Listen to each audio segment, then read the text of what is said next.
Ta'ala yang di sela-sela kegiatan masing-masing dari kita yang banyak, Allah Subhanahu wa Ta'ala masih mengizinkan kita untuk menjalani sebagian apa yang dahulu para salafus saleh menjalaninya, yaitu sengaja keluar dari rumah dalam rangka menuntut ilmu. Ini sangat luar biasa di saat kebanyakan di masyarakat kita mereka lebih memilih sibuk dengan smartphone. Kita tidak membahas isi dalam smartphone-nya, tapi Allah Subhanahu wa Ta'ala masih memberikan kesempatan bagi kita untuk bisa duduk di majelis, melewati jalan di dalam rangka menuntut ilmu. Disebutkan di dalam riwayat Imam Tirmidzi dari Anas bin Malik radhiyallahu ta'ala anhu, Nabi sallallahu alaihi wasallam bersabda, "Talibul ilmi fi sabilillah hatta yarji'a." Seorang penuntut ilmu itu dia terhitung terus berada di atas jalan Allah sebagaimana layaknya seorang mujahid sampai dia kembali ke rumah. Di sini menunjukkan sunnahnya seorang itu untuk keluar dari rumah mendatangi majlisul ilmu. Dan itulah yang dilakukan dahulu para salaf, yang disebutkan dari Jabir bin Abdullah radhiyallahu anhu di dalam Sahih Bukhari dalam Kitabul Ilm. Kata Jabir, kata Imam Bukhari, Jabir bin Abdullah ini pernah melewati perjalanan 1 bulan dari Madinah menuju Syam dalam rangka meng-cross-check satu hadis dari Abdullah bin Unais radhiyallahu anhu. Satu hadis.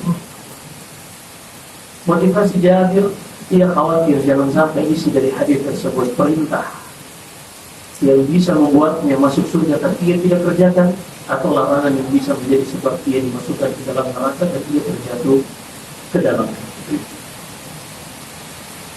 Sehingga dahulu para ulama menjadikan keluar dari rumah dalam rangka menuntut ilmu ini adalah sunnatul muhaddithin, kebiasaan para ahli hadis. Mendatangi seorang syekh, ketika syekh tersebut selesai dari pelajarannya, mereka pindah ke majelis syekh yang lain, begitu seterusnya. Sampai disebutkan Ibnu Jama'ah Al-Kinani rahimahullah dalam kitabnya Adabu Tadhkiratus Sami', kata Ibnu Jama'ah Al-Kinani dengan sanadnya sampai kepada Abu Hatim Ar-Razi, ia bersama temannya dahulu selalu berjalan menuntut ilmu bareng-bareng. Hingga suatu saat setelah berbulan-bulan menuntut ilmu, berpindah dari satu majelis ke majelis yang lain, hingga suatu saat ada informasi bahwasanya syekh guru yang akan mereka datangi pada waktu pagi atau siang ternyata sedang uzur dan pelajaran libur. Maka Abu Hatim dan temannya ini ingin sedikit istirahat dengan menikmati sejenak makanan yang mungkin menurut mereka sudah lama tidak dinikmati, yaitu mereka ingin membeli ikan di pasar. Ini terjadi di Syam. Maka mereka pun ke pasar membeli ikan. Setelah ikannya dibeli, ternyata ada syekh yang lain yang majelisnya sudah siap. Maka sesampainya di rumah mereka hanya meletakkan ikan ini, kemudian mereka mendatangi majelis syekh yang sudah siap tersebut. Selesai dari majelis syekh tersebut, ternyata ada lagi majelis yang lain. Mereka pun melanjutkan sampai mereka tidak sempat lagi untuk memasak ikannya. Kata Abu Hatim, fa'akalnahu nayyi'an. Kami pun ikan tersebut karena sudah terlanjur dibeli dan tidak sempat untuk memasaknya, pulang dan harus balik lagi mendatangi syekh, kami pun memakannya mentah-mentah. Ini menunjukkan juhud, perjuangan dan motivasi yang sangat tinggi dari para ulama dalam menuntut ilmu. Karena mereka menyadari hadis Anas bin Malik yang kita sebutkan dari Rasulullah sallallahu alaihi wasallam bersabda, "Talibul ilmi fi sabilillah hatta yarji." Bahwasanya penuntut ilmu itu dia akan senantiasa teranggap fi sabilillah. Apa artinya fi sabilillah? Seperti mujahid yang sedang mendakwakan agama Allah, menegakkan kalimatullah kepada orang-orang kafir dengan pedang-pedang mereka. Adapun talibul ilmi, mereka dengan ilmu, hujjah dan bayan, penjelasan tentang ilmu, mereka mendakwakan agama Allah Subhanahu wa taala. Dan memang Allah jadikan antara jihad dan menuntut ilmu ini qasiman. Dua perkara yang tidak boleh terpisahkan. Allah berfirman di akhir surah At-Taubah, kata Allah, "Wa ma kana al-mu'minuna liyanfiru kaffah." Janganlah seluruh kaum muslimin berbondong-bondong semuanya terjun ke medan jihad. Jangan. Falaula nafara min kulli firqatin minhum ta'ifatun yatafaqahu fid-din. Hendaknya dari kaum muslimin ini mereka membagi dua faksi. Faksi yang satu terjun ke medan jihad dengan membawa pedang dan alat-alat persenjataan mereka, dan yang lain, faksi kedua, mereka membawa buku catatan dan pena mereka untuk menuntut ilmu. Kenapa? Yang satu menjaga kaum muslimin dengan melawan orang-orang kafir atau mendakwakan Islam dengan kekuatan. Adapun yang satu ini menjaga kaum muslimin agar akidahnya tidak menyimpang, agar cara beribadahnya tidak keliru. Maka keduanya ini adalah bagian dari fisabilillah. Dan pahala fisabilillah ini sangat luar biasa.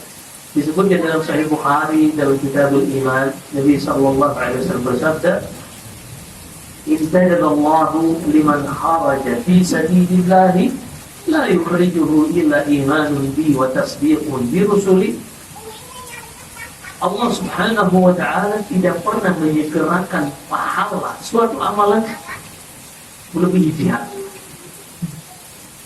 Sampai-sampai ketika seorang meninggal, kaum muslimin keumumannya, ruh mereka akan bersama jasad mereka di alam barzakh, menantikan malaikat Israfil meniupkan sangkakala.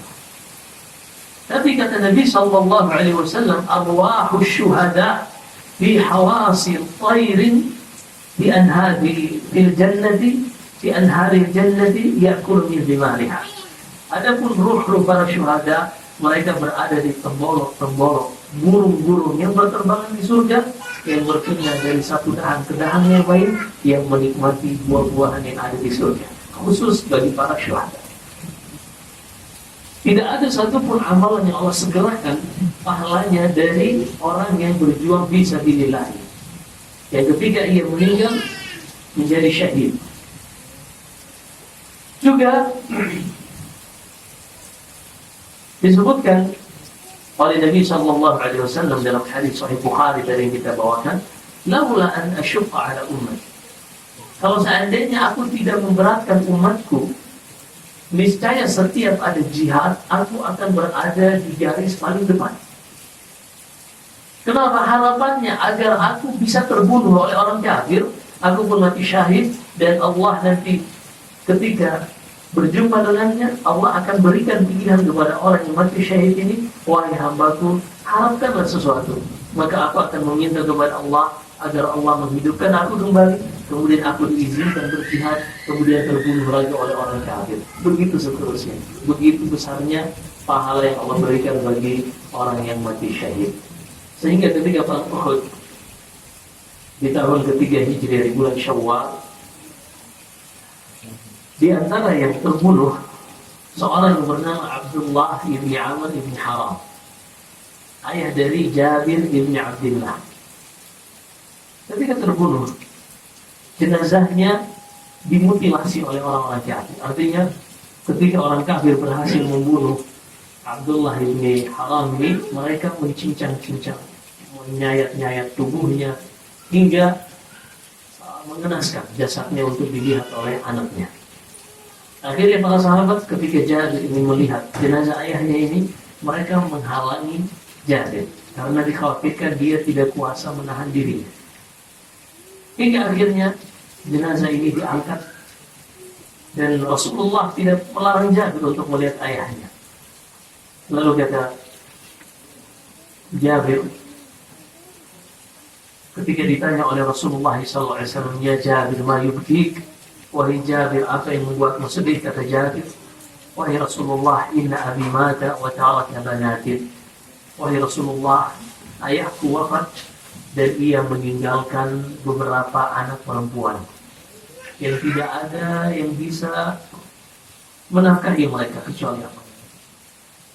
Lalu kata Rasulullah menghibur Jabir, "Wahai Jabir, tahukah engkau, dari tadi aku perhatikan malaikat menaungi ayahmu ini dengan sayap-sayap mereka hingga jasadnya diangkat.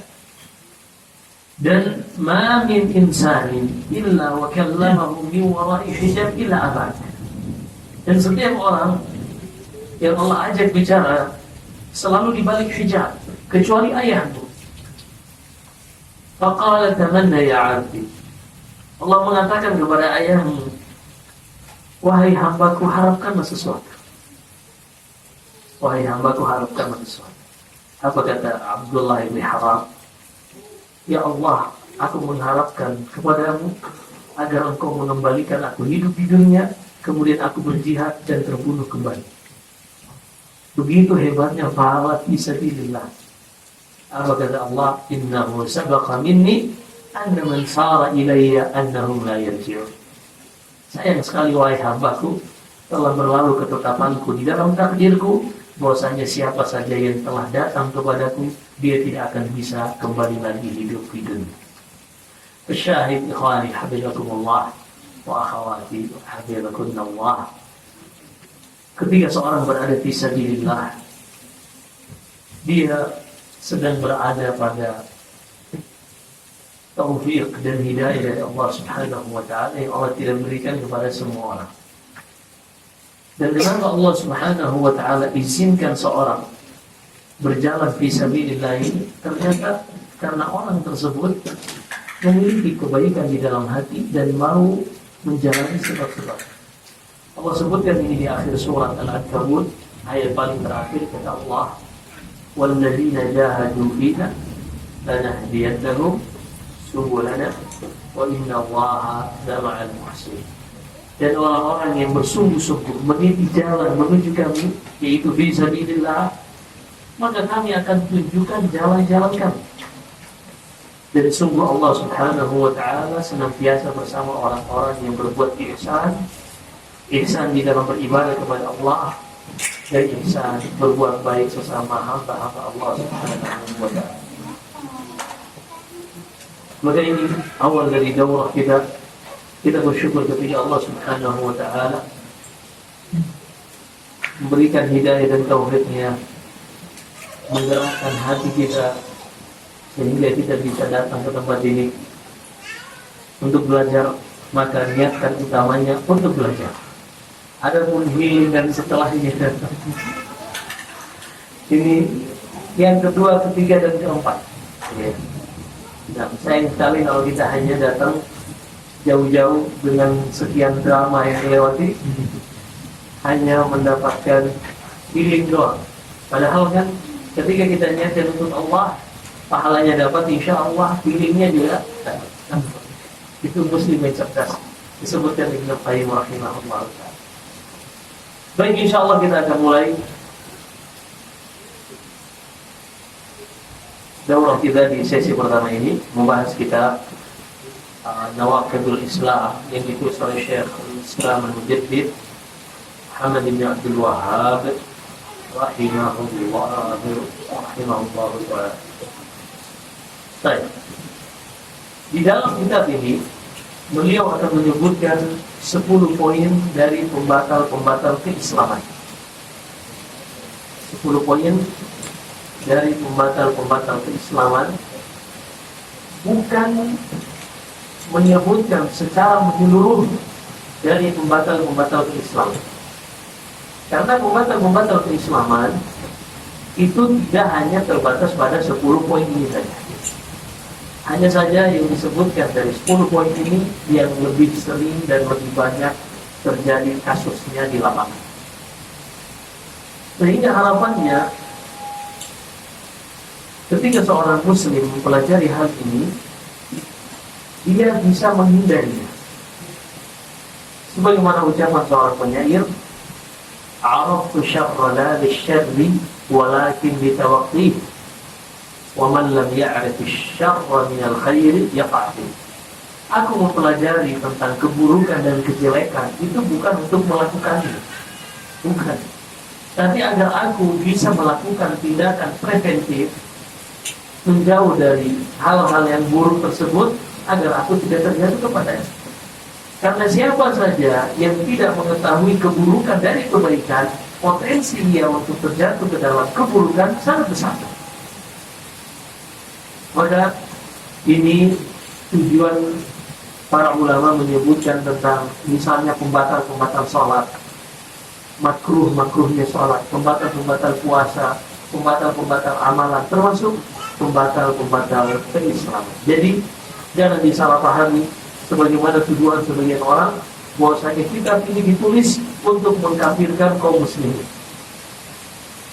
Ini orang-orang yang memang sudah jelek niatnya dari awal, sudah memiliki su'udzon, dan setiap objek kita selalu sanggup untuk melihatnya dari dua sisi. Setiap objek manusia itu diberikan kemampuan oleh Allah untuk bisa melihatnya dari dua sisi. Kesimpulannya dari pandangannya yang bisa melihat dua sisi ini, apakah dia sepakat atau tidak sepakat, tergantung kepentingan, tergantung keuntungannya dia. Jadi ini banyak terjadi, apalagi di tahun-tahun politik. Tahun-tahun politik ada pernah seorang yang kita jangan sebut namanya, tapi semua orang mengenalnya, seorang politikus yang memakai surban. Membela salah satu paslon, dibela mati-matian. Wah, yang sebelahnya dijatuhkan mati-matian. Tahun 2014. Ketika 2019 berbalik arah, menghajar yang sebelahnya, yang sebelumnya dia dukung, dan mendukung yang sebelumnya dia jatuhkan. Sebenarnya ketika ia mendukung si A, menjatuhkan si B, potensi untuk ia membalik keadaan pada saat itu pun bisa. Hanya saja apa keuntungan dia untuk menjatuhkan si fulan, dan apa keuntungan dia untuk mendukung si fulan. Sehingga Nabi SAW bersabda di dalam hadis Abu Hurairah atau selainnya, dalam riwayat Tirmidzi dan selainnya, kata Nabi SAW, "Ahbib habibaka haunan ma, asa an yakuna baghidaka yawman." Kalau engkau mencintai seseorang, cintailah sekadarnya. Karena bisa jadi datang suatu saat orang tersebut akan menjadi manusia yang paling engkau benci. Sebaliknya, abghid baghidaka yawman ma, asa an yakuna habibaka yawman. Kalau engkau membenci seseorang, benci juga sekadarnya, jangan berlebihan. Karena engkau tidak mengetahui kehidupan yang terus berputar ini, akan datang suatu saat ia menjadi orang yang paling bisa membantumu. Pada saat itulah dia akan menjadi orang yang paling engkau cintai, padahal sebelumnya dia adalah orang yang paling kau benci. Hindu bintu Utbah contohnya, pada perang Uhud sangat benci kepada Rasulullah SAW. Kenapa? Karena paman ayahnya Utbah ibn Rabi'ah, pamannya Syaibah ibn Rabi'ah, semuanya terbunuh oleh kaum muslimin pada perang Badar. Sehingga dendamnya di dalam hati sangat menyala-nyala, membuatnya sangat benci kepada Rasulullah. Di dalam hati, hingga akhirnya beliau menjadikan Rasulullah orang yang paling dia cintai. Dan termasuk wanita yang membayar Rasulullah SAW, Allah sebutkan dalam surat Al-Mumtahanah ayat kedua sebelum terakhir, paling kanan sebelah kiri. Kita paling kanan bagian atas. Kayaknya.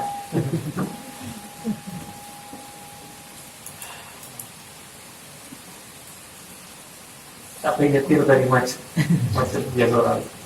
Wah, biasanya cuma 1 jam dari sampai 2 jam. Wah, baik, malah boleh hal. Syahid, maka seorang mempelajari nawaqidul Islam, dia harus paham bukan untuk menghukumi orang lain, tapi agar dia bisa menilai dirinya sendiri, apakah ia ada bibit-bibit yang bisa membuatnya terjatuh kepada pembatal-pembatal ini atau tidak. Kalau memang ia mulai berada di tepi pinggiran pembatal-pembatal ini, segera ia menyelamatkan diri. Ketika ia jauh dari pembatal-pembatal ini, ia senantiasa berusaha untuk memuji Allah Subhanahu wa taala dan bersyukur kepada. Baik. An-naqidul awwal, pembatal yang pertama. Pembatal yang pertama adalah asyirku bi ibadatillah. Pembatal pertama adalah kesyirikan di dalam beribadah kepada Allah Subhanahu wa ta'ala.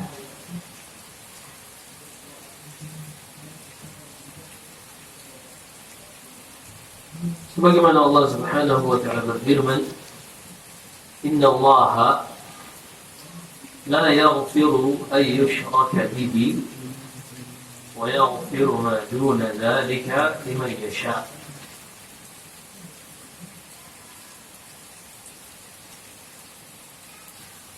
Sesungguhnya Allah Subhanahu wa ta'ala tidak mengampuni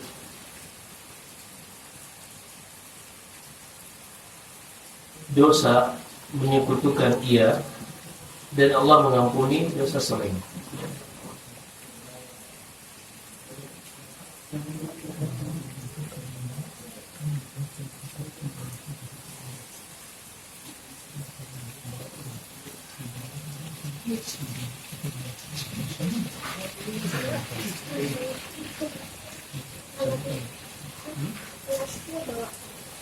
Bisa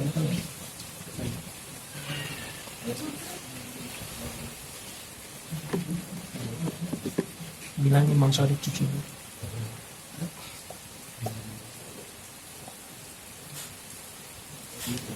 Baik. Asyirku bi ibadatillah, syirikan di dalam beribadah kepada Allah.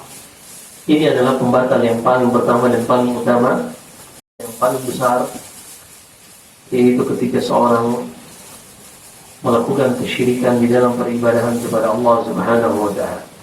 Dan makna kesyirikan harus dipahami, bukan seorang tidak beribadah kepada Allah. Atau sebelumnya kita ingin menanyakan terlebih dahulu, apa perbedaan antara syirik dan kufur? Apa perbedaan antara syirik dan kufur? Siapa yang bisa jawab? Perbedaan, nah. Kalau syirik itu menduakan Allah, jadi tetap beribadah kepada Allah dan beribadah kepada selainnya. Dan kalau kufur itu meniadakan peribadahan kepada Allah. Masih. Ada yang lain? Ada yang lain? Baik. Ayo, baik. Syirik adalah astagfirullahaladzim, Allah yahdi. Anda kira ente kayak Imam Bukhari, sekali dengar langsung hafal.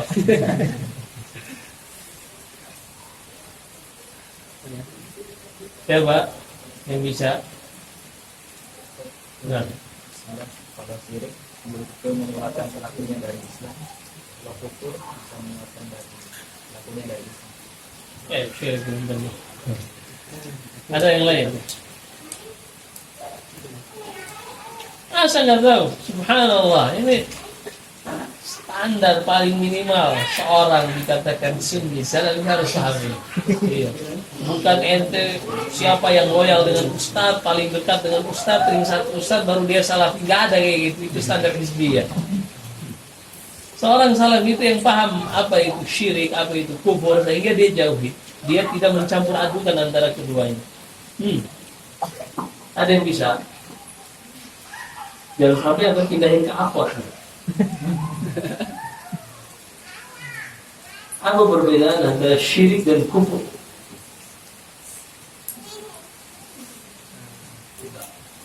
Kalau Pak Antum pikir dulu, susah. Pas anak kasih tahu itu nempel biasa. Kalau udah mikir susah, pas anak kasih tahu nggak nempel juga keterlaluan ya. Apa perbedaan antara syirik dan kufur? Kita ya. Atau kalau ada di akhwat yang mau jawab bisa.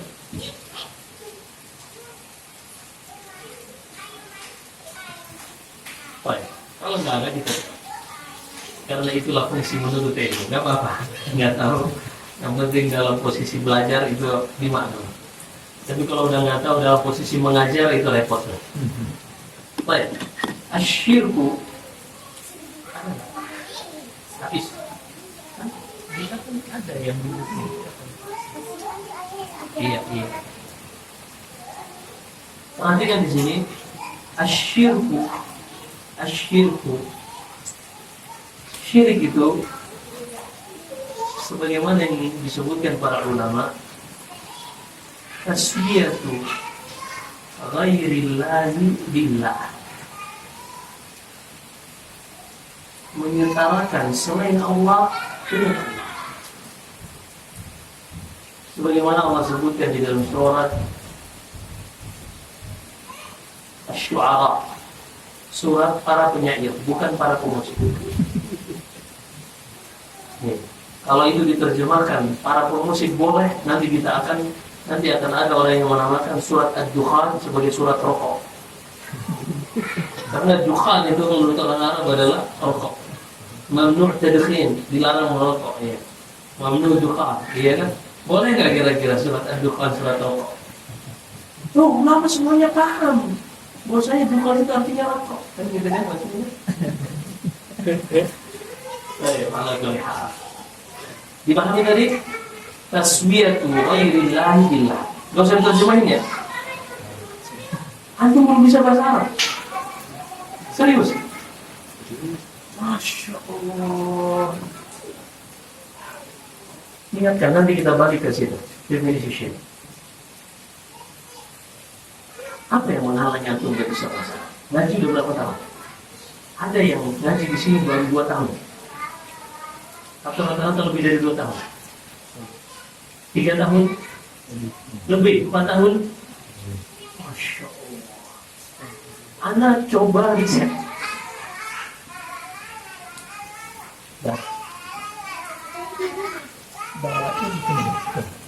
Bawain mesinnya, cabut dulu sama biji kopinya.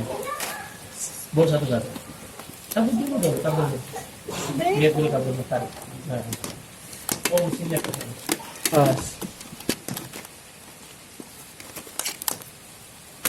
Bawanya. Pegang kabelnya. Bisa nggak? Masih nyangkut. Oh, Gak. Nyangkut. Oke. Nah, nanti besok lagi ambil kopinya. Berat. Enggak. Bawa ke sana. Mau ke sana. Bawa ke kamar biar nggak berisik. Kasih cleaner. Tahu nggak? Nggak perlu. Pegang dulu. Ya. Iya. Ini juga. Iya. Kopinya nggak bisa emang ambil. Banyak ya. Boleh satu.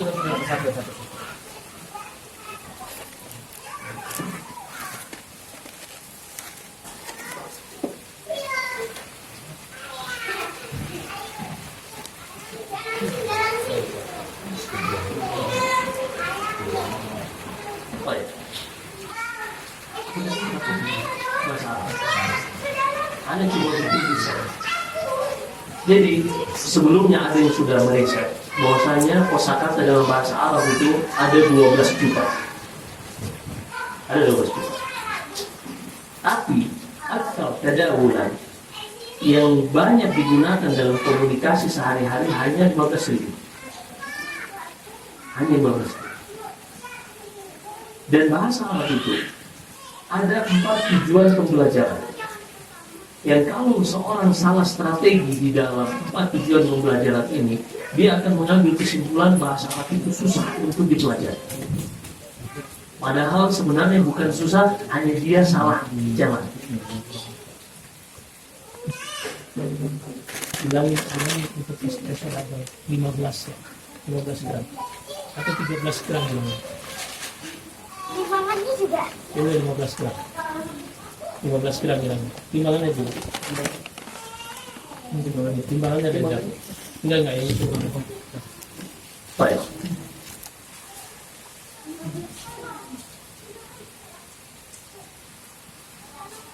Jadi belajar bahasa Arab itu ada 4 tujuan pembelajaran. Siapa saja yang salah menjalaninya, dia akan menganggap bahasa Arab itu susah.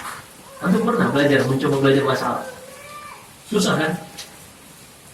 Apa yang membuat antum susah? Pas datang belajar yang namanya nahwu. Lah, mentok. Susah. Padahal bahasa Arab itu memiliki 4 tujuan pembelajaran. Yang pertama namanya fahmul masmur. Seorang bisa memahami apa yang ia dengar berupa bahasa Arab. Fahmul masmur, yaitu seorang bisa memahami apa yang ia dengar berupa bahasa Arab. Yang kedua, fahmul makruh. Fahmul makruh. Apa itu fahmul makruh? Seorang mampu memahami apa yang ia baca. Seorang mampu memahami apa yang ia baca.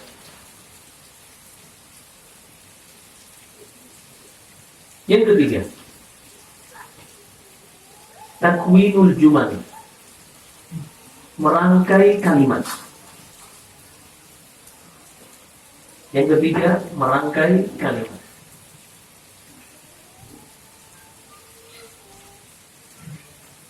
Yang keempat, memahami sastra Arab atau al-balaghah. Memahami sastra Arab atau al-balaghah. Perhatikan di sini. Tingkatan yang paling mudah yang dengannya seorang bisa memahami Al-Quran ketika sedang sholat, ketika membaca Al-Quran, atau ketika mendengarkan khutbah Jumat dalam bahasa Arab di Mekah atau di Madinah misalnya.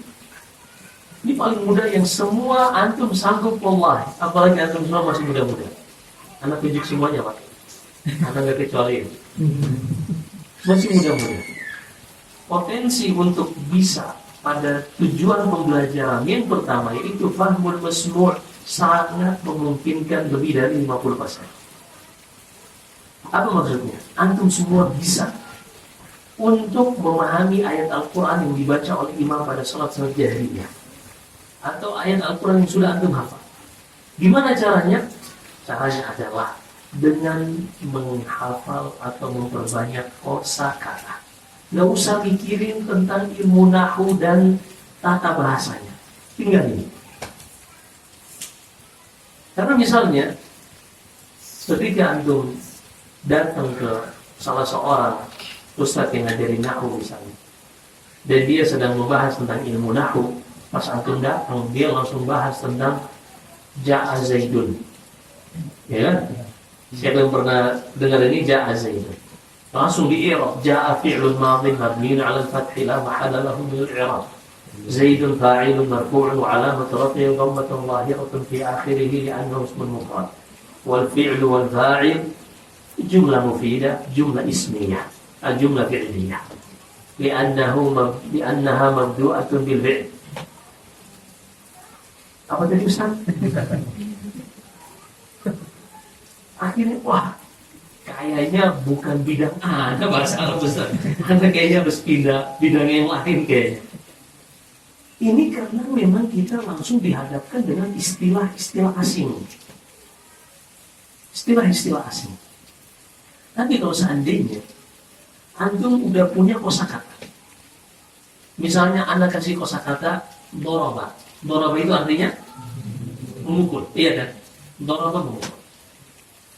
Ada seorang ayah bernama Musa, anaknya bernama Isa. Tiba-tiba ada orang yang lewat, ya akhi, doraba Musa Isa. Doraba Musa Isa. Kira-kira siapa yang memukul sebagai subjek dan siapa yang dipukul sebagai objek? Ayah yang memukul atau anak yang memukul ayahnya? Ayah yang memukul anaknya atau anak yang memukul ayahnya? Ayah yang memukul anak. Masa anak memukul ayahnya? Iya kan? Artinya dipukul karena dididik gitu loh. Tapi doraba Musa Isa, ini fi'ilnya mana, fa'ilnya mana nih? Subjeknya mana, objeknya mana? Nggak bisa kelihatan harokatnya kan? Musa, ya ujungnya atau alif kursi. Isa juga sama. Beda kan kayak Muhammadun, Zaidun.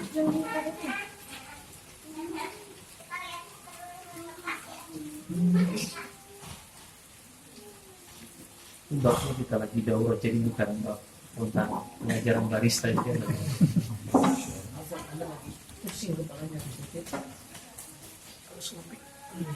Ambilin cangkirnya saya.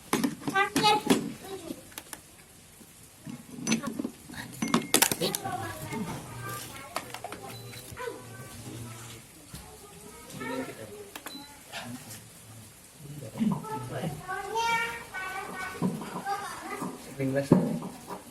Bring glass. Bring glass.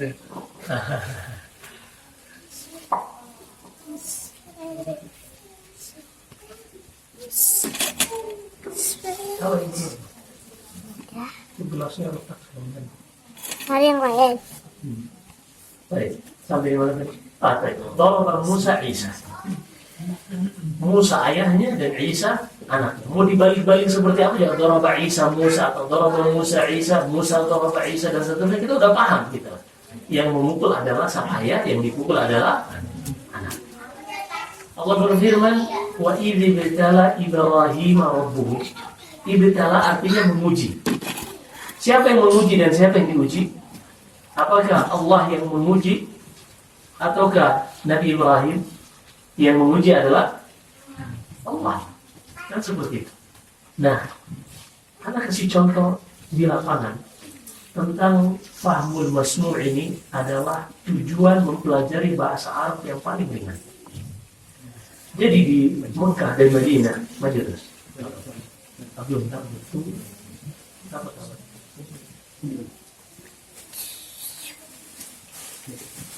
Dengerin dulu cangkir. Mencet yang double. Baik.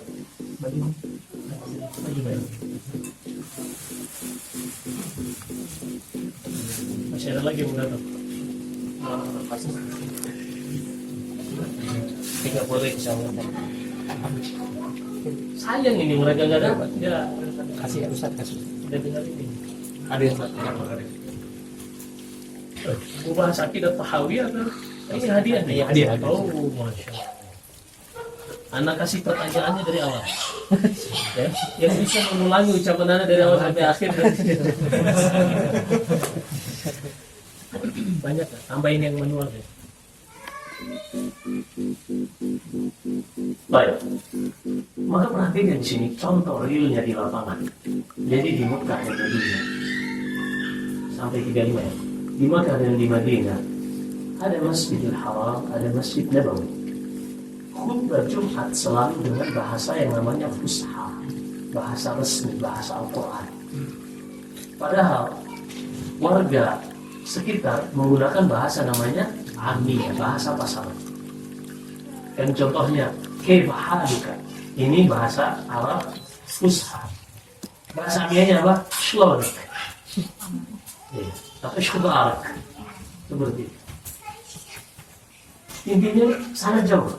Tapi mereka paham, fahaluka itu paham. Jadi kalau ente datang ke pasar, ya akhi, ana uridu an ashtariha. Dia kan pakai bahasa Fusha. Sering tuh kasusnya terjadi. Akhirnya, masya Allah, ada misal si aflam kartun. Ya. Ini kayak film kartun nih. Karena film kartun biasanya pakai bahasa Fusha gitu. Diketawain. Tapi mereka paham. Ketika mereka duduk mendengarkan khutbah Jumat, mereka paham 100% apa yang diucapkan khatib. Padahal mereka tidak belajar yang namanya tata bahasa Arab, ilmu nahwu, ilmu sharaf. Kenapa mereka bisa paham 100%? Karena mereka mengetahui setiap kosakata yang disebutkan oleh khatib. Berarti di sini hanya balik lagi kepada khazanah jumlah kosakata yang sudah pernah kita hafal. Sama, antum bisa ngomong bahasa Indonesia selalu sesuai dengan SPOK. Nggak bisa kan? Sering Ustadz berkata Ibnu Qayyim. Nah, ini keliru dalam bahasa Indonesia karena dia predikat terlebih dahulu baru subjek. Berkata Rasulullah. Padahal harusnya Rasulullah SAW berkata atau bersabda. Subjek, predikat. Kan seperti itu. Berarti, tapi kok kita paham? Iya kan? Karena kita tahu kosakatanya. Makanya dulu kita pernah sering dengarkan, kalau mau bisa bahasa Arab, pergi ke Arab. Kalau mau bisa bahasa Inggris, pergi ke Inggris, pergi ke Amerika, ke Eropa.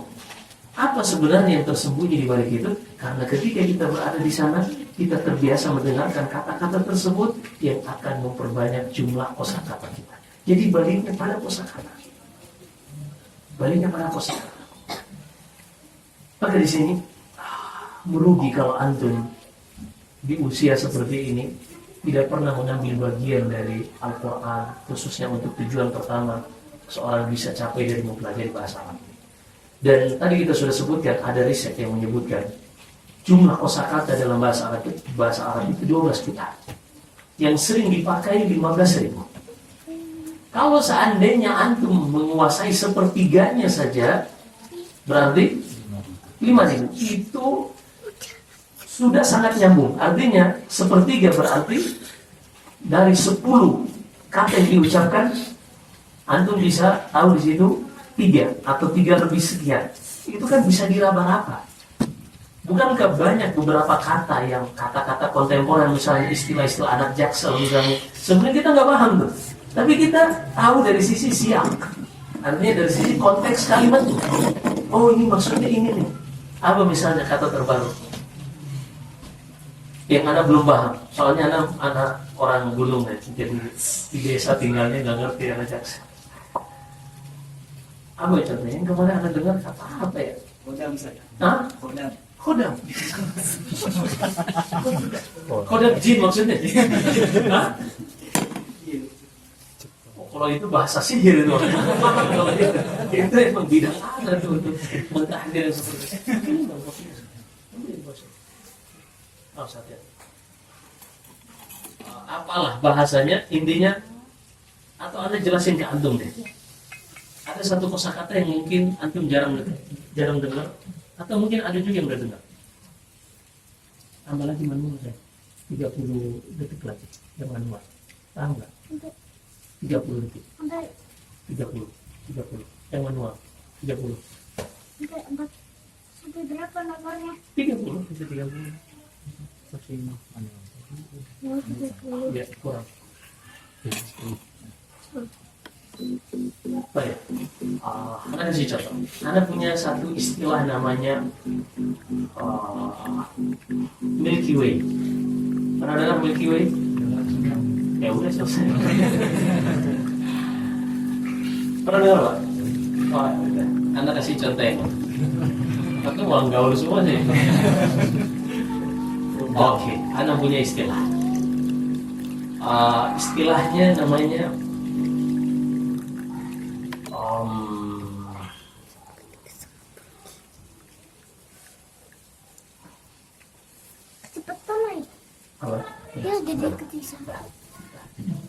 istilahnya namanya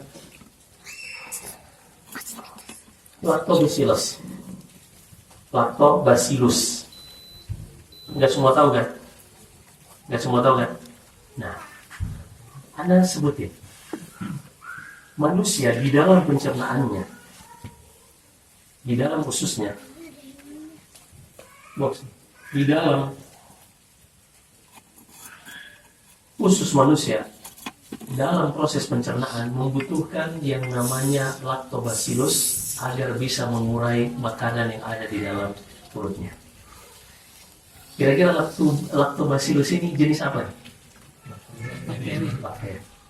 Itulah yang namanya probiotik Yakult. Nah, antum nggak tahu kan lactobacillus, tapi dengan mendengar siap namanya, konteks kalimatnya, oh yang dimaksud ini nih. Nah di situ antum mengambil kosakata baru sebenarnya, secara tidak langsung menghafal kosakata baru dari kalimat. Intinya, seorang ketika setiap hari dia berusaha menghafal 3 kosakata saja, 3, gak banyak-banyak, 3 kosakata, maka sebulan dia akan mendapatkan 90. Setahun 3 kali 360. Bulan Hijriah, kalau bulan Masehi 365 4 jam. Berapa? 1000 sekian. Iya kan? Berarti untuk sampai 5000 berapa? Butuh 4 tahun sekian. Iya. 4 tahun. Nanti udah ngaji 4 tahun. Coba dari dulu ya, hafal sehari 3 kata. Pasti udah bisa.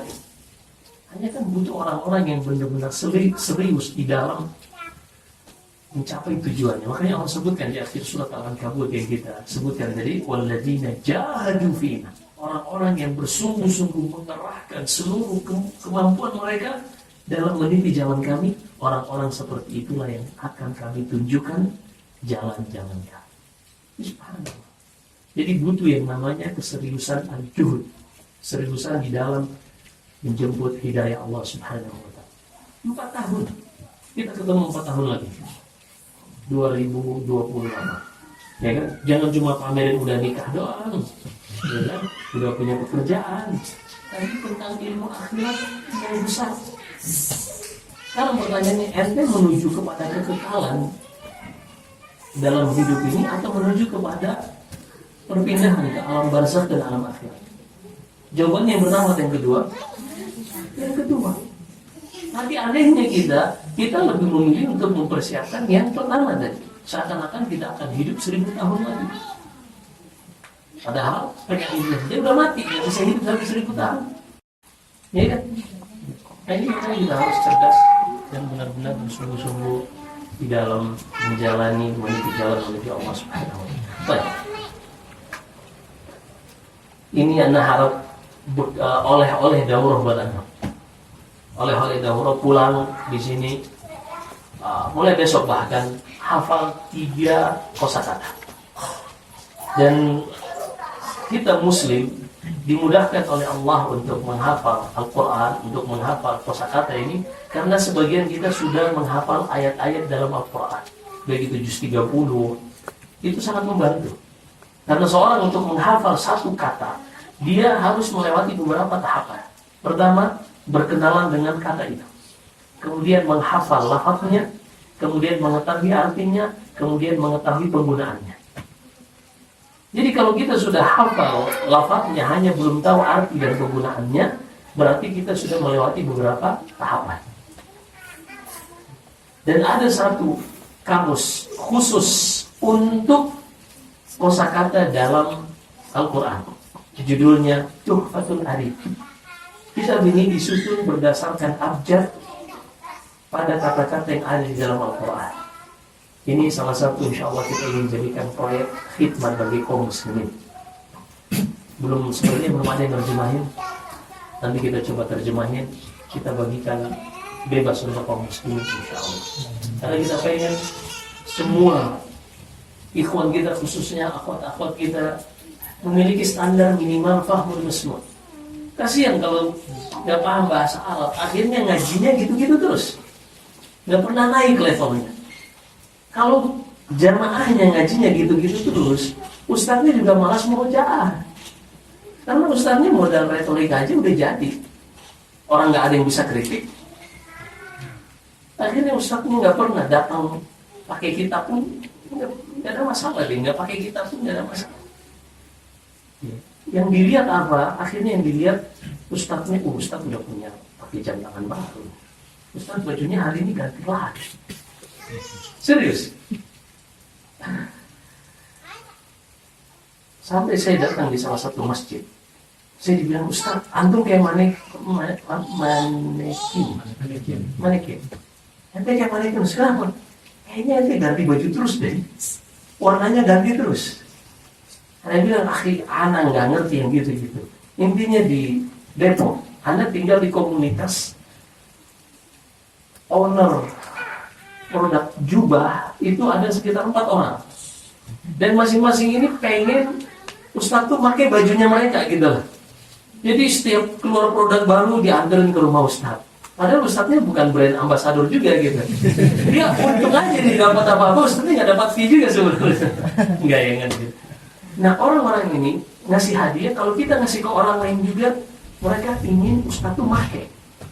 Jadinya nggak bisa juga kasih ke orang lain karena emang ukuran badannya juga beda-beda. Intinya, Anda tuh nggak sadar sampai ada ikhwan yang merhatiin seperti itu. Anda lihat sepertinya ini dampak dari kita tuh teralihkan melihat pada substansi yang disampaikan. Substansi yang disampaikan itu kita terlalaikan. Kenapa? Karena standar cara kita menilai juga rendah. Orang itu kan untuk melihat kualitas yang disampaikan, dia harus punya standar penilaian juga. Seorang ahli komputer melihat tukang servis komputer dengan seorang awam melihat tukang servis komputer, beda sudut pandangnya. Kan seperti itu. Orang awam yang rusak kabel pelanginya yang diklaim LCD-nya harus ganti, ya udah ganti aja bang, iya kan? Tapi kalau seorang ahli, oh ini kan cuma kabelnya doang yang digigit tikus misalnya, ganti kabelnya doang lah, dan harganya beda jauh. Nah intinya ketika jamaahnya mereka kemampuannya juga di scale up dari sisi hafalan kosakatanya, maka ustadznya juga bisa ngomong apa-apa. Ketika mereka melihat ustadz yang salah-salah juga baca hadis dari sisi kosakatanya atau salah menerjemahkan, mereka juga akhirnya memfilter sendiri siapa yang layak diambil ilmunya dan siapa yang tidak layak diambil ilmu. Nanti kalau seorang sudah punya standar, baru dia bisa bilang, Ustadz boleh nggak duduk di majelis yang ambil baiknya buang buruknya. Iya kan? Ini nggak punya standar, berani masuk dalam syubhat seperti itu. Jadi pahamin ini oleh-oleh. Mudah-mudahan memudahkan kita menyusun menerjemahkan kitab Tuhfatul Arif supaya seluruh minimal salah. Masya Allah.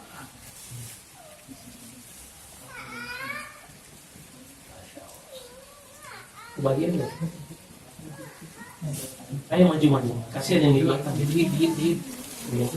Maju aja segala. Coba tolong bisa. Kelihatan kayak gimana? Iya, jelas.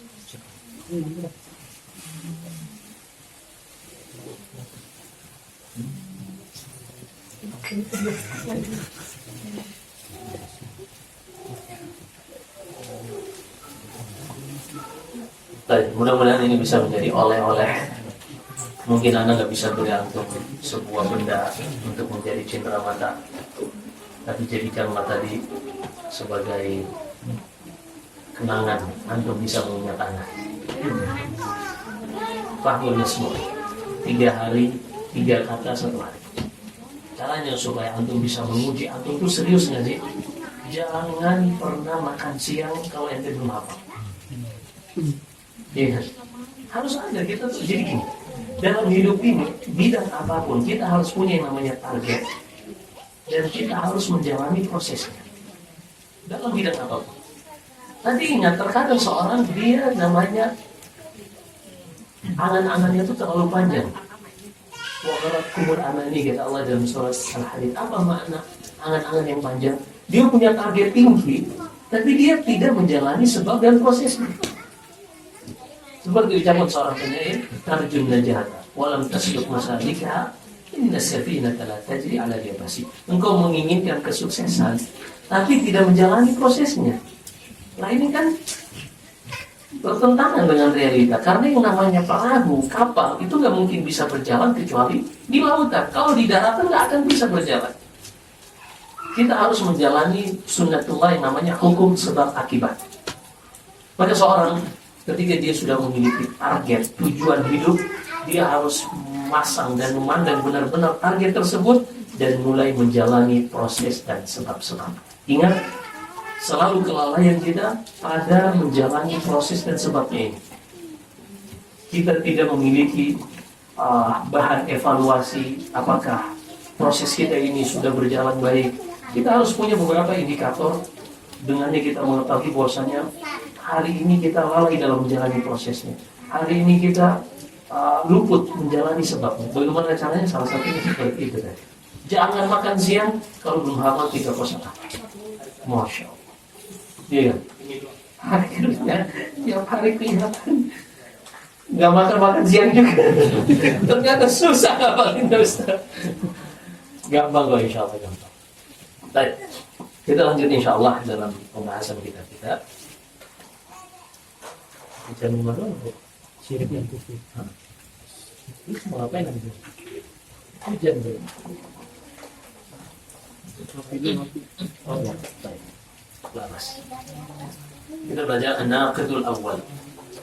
Ana harap kalau antum istiqomah seperti tadi, nanti antum datang lagi, udah anda tinggal suruh ente baca. Wah, ente baca. Anda pernah bikin satu program di sini bahwa sekaligus anda jadikan riset, percobaan. 10 jam bisa baca kitab. 10 jam bisa baca kitab. Tapi ada syaratnya 10 jam bisa baca kitab. Dia harus punya sekian ratus kosakata yang sudah dihafal. Waktu itu ada peserta dari Rawamangun, dari Jakarta Barat, dari Depok. Tapi mereka datang, ada yang modalnya benar-benar cuma punya hafalan kosakata. Setelah 10 jam, Anda coba tes baca, subhanallah, ternyata bisa baca. Tapi pada kata-kata yang dia sudah paham artinya. Pada kata-kata yang belum dia paham artinya masih susah untuk membacanya. Berarti kan di sini benar-benar sebenarnya kemampuan mempelajari bahasa Arab itu sangat bergantung dengan hafalan kosakata. Sehebat apapun seorang menguasai kaidah bahasa Arab, kata bahasa Arab, nahwu misalnya, menghafal Alfiyah Ibnu Malik, tapi dia nggak punya hafalan kosakata, gimana dia prakteknya? Iya kan? Tapi orang yang nggak punya, yang nggak hafal, yang nggak paham kata bahasa Arab, nahwu, hanya karena dia punya hafalan kosakata, dia bisa paham. Khatib Masjidil Haram, Masjid Nabawi berbicara artinya apa, dia bisa tahu. Ya ini kehebatan kosakata. Baik. Asyirku fi ibadatillah. Berkata penulis rahimahullah, pembatal keislaman yang pertama adalah melakukan kesyirikan. Dan tadi kita sudah menanyakan apa perbedaan antara kesyirikan dan kekufuran. Sepertinya jamaah memilih abstain, ya. Perhatikan sih. Kesyirikan itu tadi kita sudah sebutkan definisinya, Allah isyaratkan di dalam surat Asy-Syu'ara. Kata Allah, "Tallahi in kunna lafi dhalalin mubin id nusawwikum bi rabbil alamin." Berkata orang-orang penghuni neraka ketika mereka dimasukkan ke dalam neraka, mereka mengatakan kepada objek-objek yang mereka ibadahi dahulu di dunia, baik itu patung, berhala, pohon yang dianggap angker, batu yang dianggap keramat dan seterusnya, mereka mengatakan, demi Allah, sungguh dahulu kami di dunia berada di dalam kesesatan yang nyata, idnu sawwikum bi rabbil alamin, karena dahulu kami menyetarakan kalian dengan Allah. Maka kata para ulama, definisi asyrik tasbiyatu ghairillahi billah, menyamakan atau menyetarakan selain Allah dengan Allah. Artinya apa? Jadi ibadah itu, baik itu rasa syukur, rasa takut, salat, puasa, menyembelih, ini adalah sebagai bentuk balasan atas kesyukuran atau permohonan dari suatu ketakutan, akan melahirkan yang namanya ibadah. Makanya Allah berfirman di dalam surat Al-Imran, "Fattaqullaha la'allakum tashkurun." Bertakwalah kepada Allah supaya kalian bersyukur. Karena syukur itu hanya bisa terrealisasi dengan ibadah. Dan bertakwalah kalian kepada Allah, yaitu laksanakan seluruh perintahnya, jauhi segala larangannya, dan inilah substansi ibadah. Kemudian dari Allah, kalau kalian melakukan ini, barulah kalian bisa bersyukur. Dan Nabi SAW bersabda, "Kullu sulamun min bani Adam, kullu yawmin tatlu'u fihi syams, alaihi sadaqah."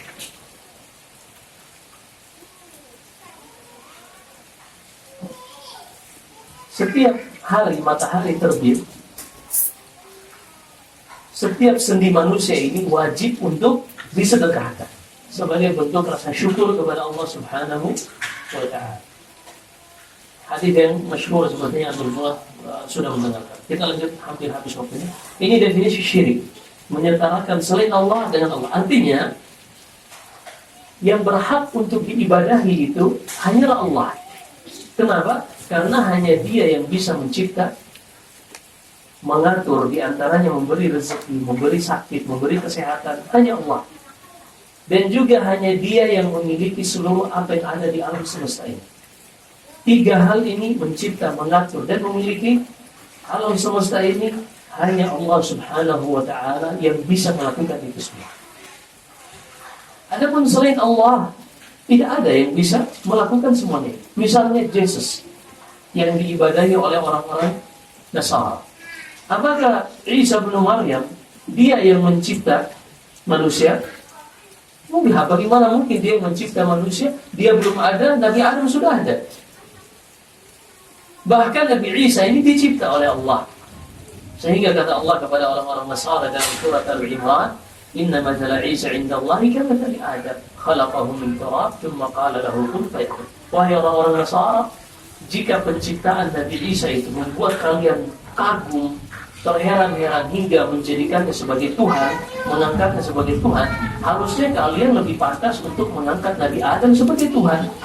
Karena Isa bin Maryam dia masih terlahir dari seorang ibu. Adapun Adam alaihissalam tidak melalui seorang ayah atau seorang ibu. Maka Nabi Isa diciptakan oleh Allah dari kalimat kun. Maka jadilah ruh yang kemudian dibawa oleh malaikat Jibril ditiupkan ke rahim Maryam alaihissalam. Begitu juga patung misalnya. Patung ini apakah dia mencipta penyembahnya? Enggak, justru dia dipahat kalau itu dari kayu atau dibentuk kalau memang dari tanah liat atau dari semen misalnya. Justru penyembahnya yang membuatnya. Kemudian diibadahi. Siapa yang mengatur? Apakah patung ini yang mengatur hidup penyembahnya? Enggak, justru penyembahnya ini yang tiap hari membersihkan patungnya agar tidak berdebu, menempatkan pada posisi yang estetik, yang enak dipandang, ya kan? Kemudian siapa yang memiliki? Apakah patung ini yang memiliki penyembahnya? Atau penyembahnya pemilik patung ini? Penyembahnya. Sehingga kalau ada yang mencuri patungnya, dia akan buat laporan ke polisi, isi laporannya dengan judul, "Laporan Tuhan saya dicuri." Ya. Tuhannya dicuri coba. Maka, apa alasan orang menyembah kepada patung? Coba jelaskan. Secara rasional. Apa alasannya? Kenapa kita menyembah Allah? Karena Dia yang mencipta, Dia yang mengatur, Dia yang memiliki. Dia bukan. Walaupun ada alasan lain yang syubhat orang-orang musyrik, nanti kita sebutkan kalau ada sesuatu. Ingatkan. Baik, maka ini yang pertama, definisi kesyirikan, yaitu ketika seorang menyetarakan selain Allah dengan Allah pada hak Allah, yaitu peribadahan. Yang seharusnya ibadah itu hanya diserahkan kepada Allah, tapi mereka menyerahkan kepada selain Allah, maka mereka sudah menyetarakan Allah dengan Allah Subhanahu wa Ta'ala. Itulah definisi kesyirikan. Baik.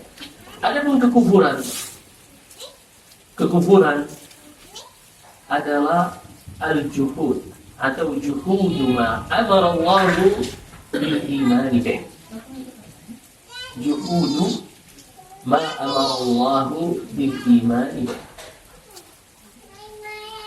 Mengingkari apa yang Allah perintahkan untuk mengimaninya. Walaupun para ulama nanti ada konsekuensi di balik definisinya, tapi kita sebutkan yang takrib saja yang mudah untuk dicerna. Mengingkari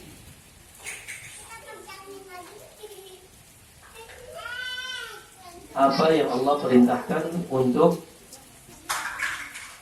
iman secara ringkas. Contohnya misalnya, seorang sholat, seorang puasa, dia beribadah kepada Allah.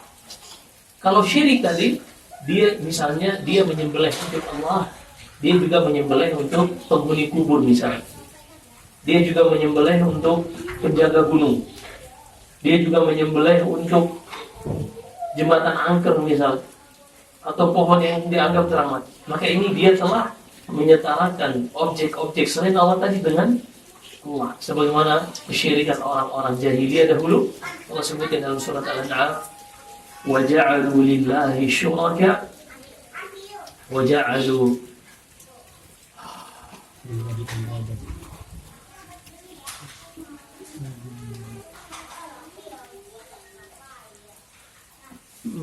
وَجَعَلُوا لِلَّهِ مِمَّا ذَرَأَ مِنَ الْحَرْثِ وَالْأَنْعَامِ نَصِيبًا فَقَالُوا هَذَا لِلَّهِ بِزَعْمِهِمْ وَهَذَا لِشُرَكَائِهِمْ. Kata Allah, mereka menjadikan dari apa yang Allah ciptakan untuk mereka berupa nikmat dari hasil panen, mereka mengambil sebagian dari hasil panen ini, mempersembahkannya untuk Allah. Mereka mengatakan ini bagian untuk Allah. Kemudian mereka mengambil lagi dari hasil panen ini, dipersembahkan untuk selain Allah. Lalu mereka mengatakan ini untuk selain Allah. Itulah kesyirikan. Mereka beribadah kepada Allah, tapi juga beribadah kepada selain Allah. Jadi bukan kesyirikan itu orang tidak beribadah kepada Allah, tapi dia beribadah kepada Allah, tapi juga beribadah kepada selain Allah. Adapun kekufuran, seorang salat, puasa, dia bertauhid misalnya, tapi misalnya dia mengingkari satu ayat Al-Quran yang disepakati oleh kaum muslim. Dia mengingkari satu ayat Al-Quran yang disepakati oleh kaum muslim. Misalnya, dia mengatakan khamar itu halal. Dia mengatakan khamar itu halal. Padahal ijma' kaum muslimin setelah turunnya firman Allah dalam surat Al-Maidah, ya ayyuhalladzina amanu innamal khamru wal maisir wal ansabu wal azlamu rijsun min 'amali syaitan fajtanibuh. Wahai orang-orang beriman, sesungguhnya khamar, perjudian dan teman-temannya semuanya itu najis, haram, jauhi. Setelah turunnya ayat ini, siapa saja yang menghalalkan khamar tinggal di negeri kaum muslimin, bukan baru masuk Islam, maka dia kafir. Apakah musyrik? Enggak, karena dia tidak menyebutkan Allah.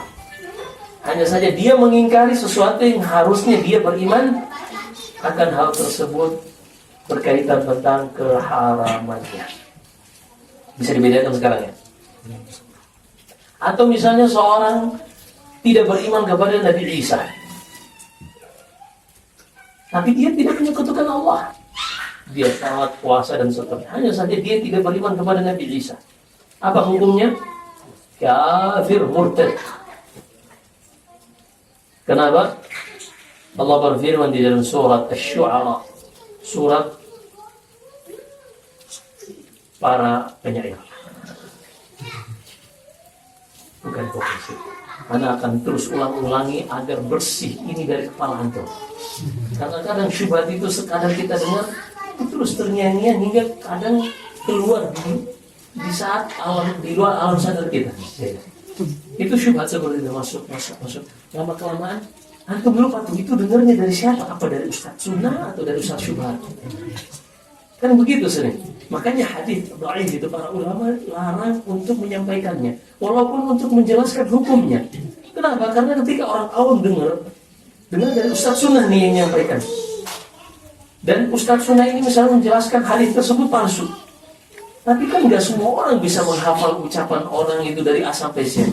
Akhirnya ketika dia melewati suatu kasus, kayaknya Anda pernah dengar hadisnya nih. Dia lupa Ustaz itu jelasin hadis itu dhaif atau palsu. Yang dia ingat hanya konteks hadisnya. Oh iya, Anda pernah dengar tuh Ustaz ngomong di blog M tuh, ini hadisnya. Padahal Ustaznya pada saat itu menjelaskan tentang hadis tersebut palsu atau dhaif. Hanya terus ulang-ulangi.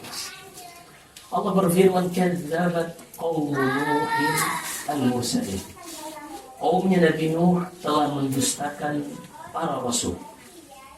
Padahal rasul yang pertama diutus adalah Nabi Nuh. Dan rasul yang diutus kepada kaumnya Nabi Nuh hanya Nabi Nuh.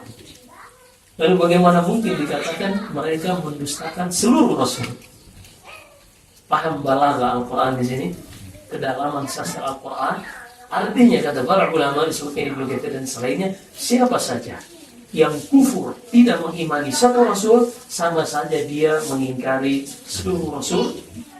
Sebagaimana kaumnya Nabi Nuh, mereka mendustakan satu rasul, tapi Allah telah menganggap mereka mendustakan seluruh rasul. Paham sih penariannya?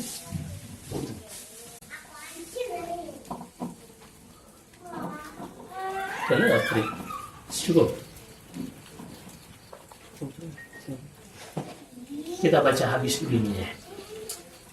وقال تعالى إنه من يشرك بالله فقد حرم الله عليه الجنة ومأواه النار وما للظالمين من أنصار. Dan Allah juga berfirman di dalam surat Al-Maidah, sesungguhnya siapa saja yang menyekutukan Allah, melakukan kesyirikan, maka sungguh Allah telah haramkan surga baginya, tempat kembalinya adalah neraka, dan tidak akan ada penolong bagi orang-orang yang melakukan kezaliman. Wa minhu dzabhu li ghairillah kaman yadhbahu lil jinni aw lil qabr. Di antara bentuk kesyirikan tersebut yang sering banyak terjadi yang tidak disadari oleh sebagian orang adalah menyembelih untuk selain Allah, seperti orang-orang yang menyembelih untuk jin penjaga laut selatan, laut utara, penjaga gunung dan seterusnya. Itu penghuninya jin-jin semua, yang semuanya numpang. Jin-jin yang ada di gunung, Gunung Salak, Gunung Merapi, gunung apa saja, kan banyak tuh jin-jin. Jadi memang jin-jin itu mencari tempat yang nggak ada manusia di situ. Kenapa? Karena hukum asalnya bumi ini Allah jadikan bagi manusia. Bukan kalau berfirman kepada Nabi pada para malaikat, "Inni ja'ilun fil ardi khalifah." Wahai malaikat, aku akan menjadikan penghuni yang memakmurkan bumi. Berarti bumi ini untuk siapa? Untuk manusia. Makanya tidak pernah ada di pengadilan sengketa tanah antara jin dan manusia yang memperebutkan SHM misalnya. Nggak ada. Iya kan? Yang ada manusia dengan manusia. Karena memang jin ada hubungannya. Soalnya mereka kalah dengan kita. Allah sudah jadikan dalam ketetapannya seperti itu. Walaqad karramna bani Adam wa hamalnahum fil barri wal bahri wa razaqnahum minat thayyibati wa faddalnahum 'alal 'alamin. Kami lebihkan penciptaan manusia. Itu sudah keputusan Allah, dan Allah melakukan apa yang Dia kehendaki. Tidak ada yang berhak menuntut Allah kenapa Allah melakukan ini, kenapa melakukan itu, tidak ada. Maka Allah sudah muliakan kita. Allah Subhanahu wa taala menjadikan bumi ini untuk kita. Ada, dan hakikat kepemilikannya adalah milik Allah. Kita hanya diberi akses hak pakai dan hak guna. Di antara buktinya adalah kalau kita meninggal, maka secara otomatis berpindah kepada ahli waris. Dan Allah, innal arda yurithuha man yasha, innal arda lillahi yurithuha man yasha min ibadihi. Bumi itu milik Allah, dan Allah wariskan kepada siapa saja yang Ia kehendaki dari hamba-hambanya. Adapun jin-jin yang ada di tempat-tempat tadi yang kita sebutkan semuanya numpang. Jadi sebagian ada orang ngelewatin jembatan, klakson bah, punten lewat. Permisi ke siapa? Siapa yang lebih layak lewat di atas muka bumi ini, di jembatan tersebut? Jin atau manusia? Manusia. Jadi kalau ada jin yang di situ mengklaim mengganggu manusia, bilang, ente ngapain di sini? Nongkrong di sini gangguin orang, nggak boleh. Nggak boleh. Mereka haram hukumnya dalam hukum Allah. Syariat Allah berlaku juga bagi mereka. Maka penghuni gunung kita ketika ingin masuk ke suatu rumah, kita minta izin ke orang yang numpang di pinggir-pinggiran rumah tersebut atau kepada penghuni rumah? Kepada pemilik rumah.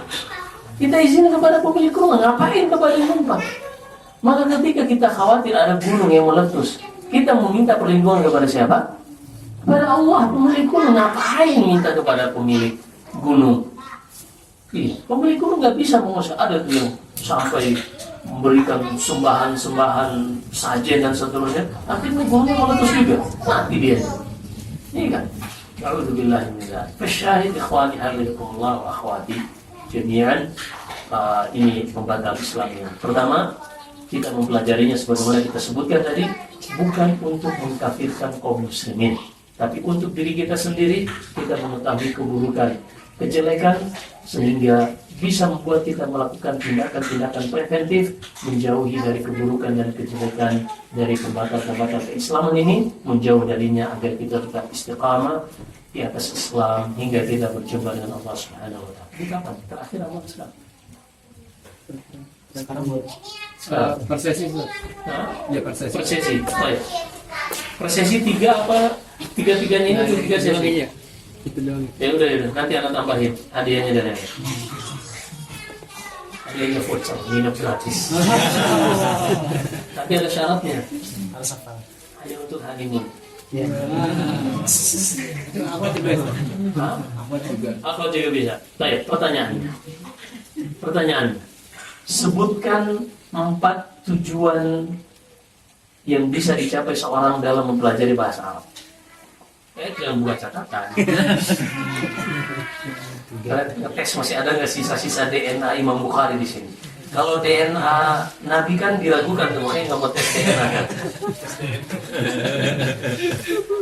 Ya. Ada yang bisa jawab.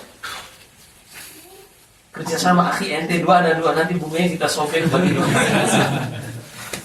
Masa nggak ada yang bisa jawab?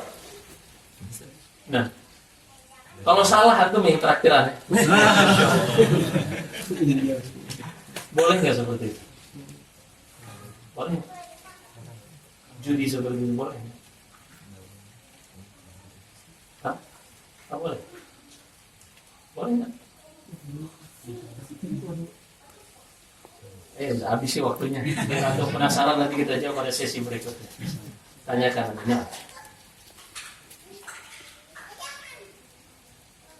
Mafhumul masmu', mafhumul makruh, Fahmu. fahmul masmu', fahmul makruh, dan balaghah.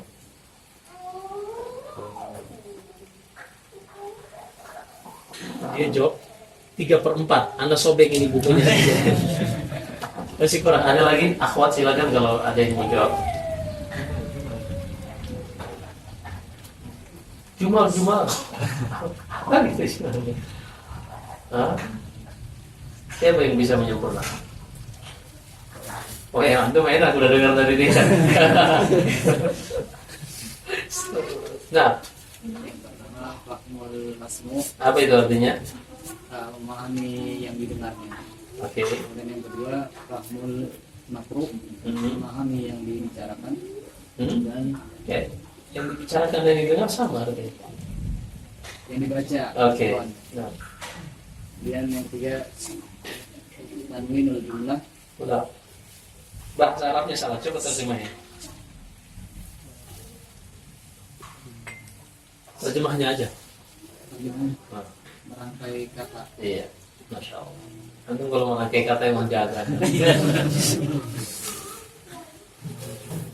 Terakhir.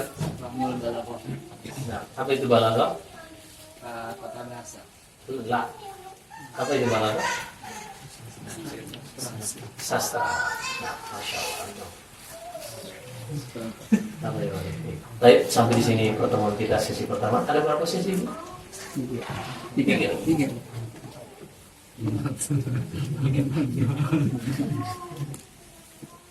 Empat harusnya ya. Sampai 10 juga bisa, sampai hari Kamis di sini. Tulis ya. Sampai hari Kamis ada di sini. Kalau bahasa Arab langsung ya. Oh, siap. Mana pesannya? Oh, enggak ada semua. Baik, ala kulli hal. Kita lanjut pada sesi berikutnya insyaallah. Wallahu a'lam. Semoga yang didengarkan bermanfaat. Sallallahu alaihi wasallam Muhammad. Subhanallah wa bihamdihi asyhadu an la ilaha illa anta astaghfiruka wa atubu ilaik. Assalamualaikum warahmatullahi wabarakatuh.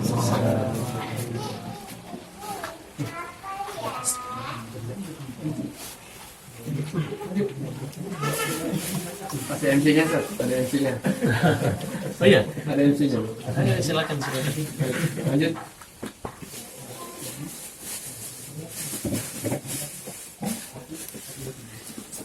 Bisa. Ya, ya. Ini nggak berhenti.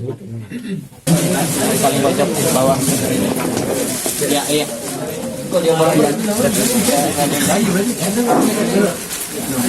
Bismillahirrahmanirrahim. Assalamualaikum warahmatullahi wabarakatuh.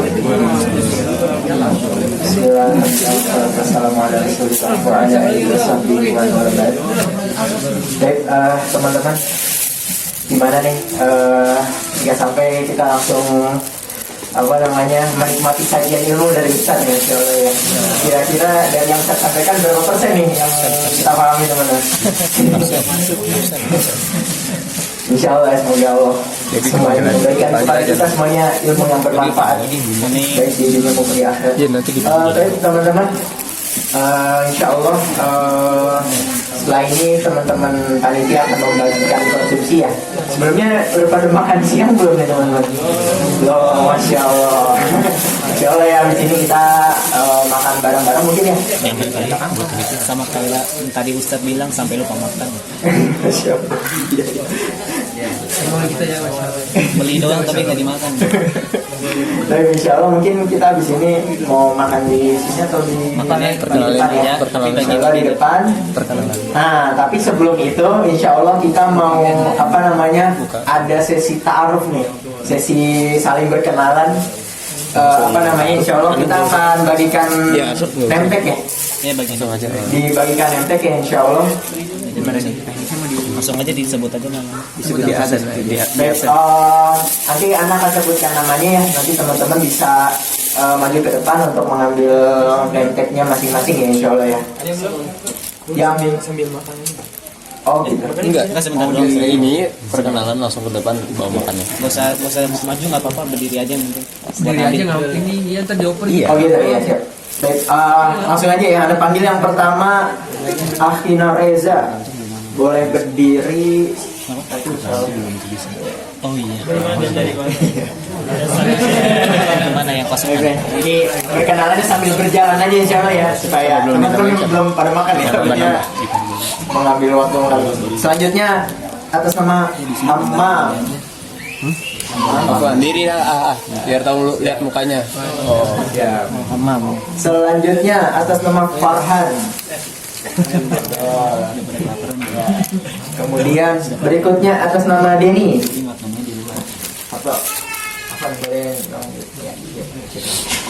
Selanjutnya atas nama Bahrul. Bahrul apa? Ya. Selanjutnya atas nama Novi. Kemudian atas nama Mudri. Kemudian atas nama M Farhan. Oh, baik. Atas nama Cesario. Ya. Kemudian atas nama Fahrul. Fahrul boleh ya. Kemudian atas nama Yunus. Yunus. Ya. Kemudian atas nama Pak Anto. Ya. Naik sepeda nih. Ya Allah. Atas nama Hafiz. Hafiz. Bisa boleh nih bang. dioper apa? Pakai H nggak? Pakai H nggak? Yang nggak pakai H, Hafiz yang nggak pakai H. Betul ya? Ini Hafiz. Hafiz. Yang kedua Hafiz juga tapi pakai H. Hafiz. Pakai dua, ini pakai dua. Selanjutnya atas nama Arfi. Belum datang. Atas nama Irfan. Irfan Afrodat. Atas nama Tias. Ada. Tias. Yes. Oh iya, siap. Atas nama Lutfi. Lutfi. Kemudian atas nama Fazrian. Oh, masih di jalan. Baik. Atas nama Umar. Belum. Udah Wira. Atas nama Wira. Belum juga. Baik. Itu nggak ada itu.